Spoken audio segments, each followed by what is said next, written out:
Hrvatski narode, kada dođe trenutak kada preuzmemo svu vlast u Hrvatskoj, nećemo to raditi u koaliciji sa HDZ-om ili SDP-om. Nećemo to raditi u koaliciji sa nijednom političkom strankom koja je nosila vlast u našoj državi. Napravit ćemo to sami. Naš narod može i mora ustati protiv svih njih i maknuti ih sve sa naše scene. Mi, obični građani, smo ti koji zaslužujemo da vodimo svoju zemlju. Kada dođemo na vlast, sudit ćemo tim probisvjetima, tim propalitetima, tim lopovima i banditima koji su našu zemlju uništili.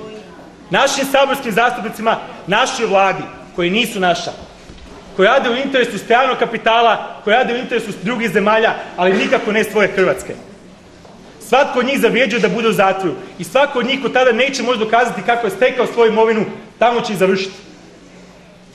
Kada oduzmemo onu imovinu koja je državi ukradena, kada vratimo one sve milijarde puste koje su opljačkane, sa tim istim novcima i sa vlastitim radom počnemo izgrađivati svoju državu. Mi imamo bogatu državu, neprocjenjiva prirodna bogatstva, neprocjenjive izvore pitke vode, turističku ponudu. Mi to možemo napraviti.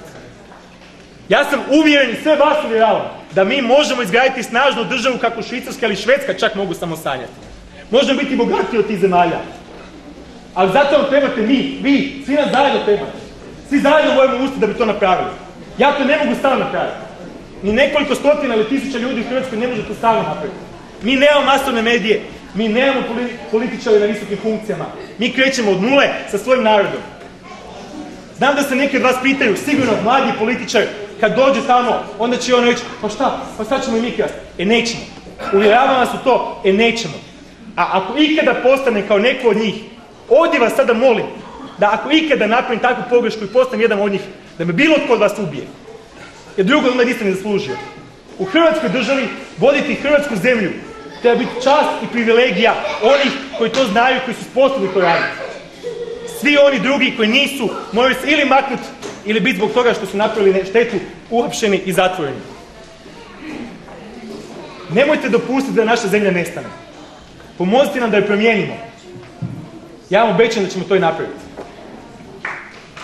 Hvala lijepo, imamo još vremena za jedno pitanje. Evo gospodin Andrija Vasilj.